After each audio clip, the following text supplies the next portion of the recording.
இந்த காணொலியை அனைவரும் பாருங்க. கன்னிச்சாமி புதுசா மாலை ஏறும் நாளப்பா, கருப்பு சட்டை போட்ட ஆத்துக நானப்பா.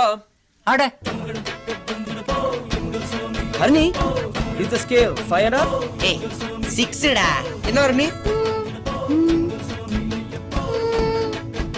ஆமா. டேய் ஓடாதடா, டெம்போ.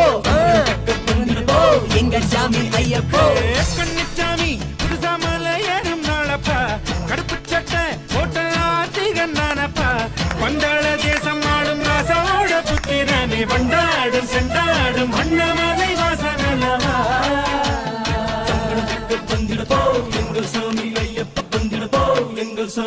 சபாஷ்டா. பாடல் ஆரம்பிக்கும் போது அந்த பெண் வந்து அவங்க கிட்ட ஒரு வாட்டி செக் பண்ணிக்குவாங்க, 6 டெம்போ வைக்கணுமான்னு. உடனே அவங்க ஆமாம் 6ன்னுவாங்க.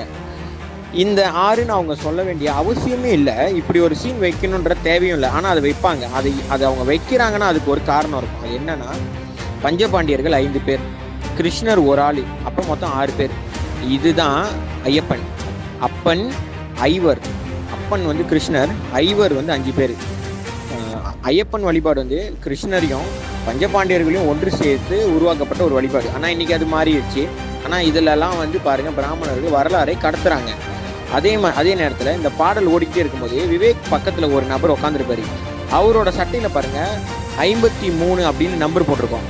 5 3 8, 8 வந்து கிருஷ்ணர் குடித்த நம்பர். இதெல்லாம் அவங்க திட்டமிட்டு வைக்கிறாங்க. வச்சு இதுதான் ஐயப்பன், முடிஞ்சால் கண்டுபிடிச்சிக்கோங்கன்னு வரலாறை வந்து அவங்க சினிமாவில் காட்டிட்டு போயிடுறாங்க. ஆனால் அவங்க நினச்சிக்கிட்டாங்க நம்மளால் கண்டுபிடிக்க முடியாது. நிச்சயமாக நமக்கு நம் கடவுளர்கள் இது எல்லாத்தையும் புரிய வைப்பாங்க.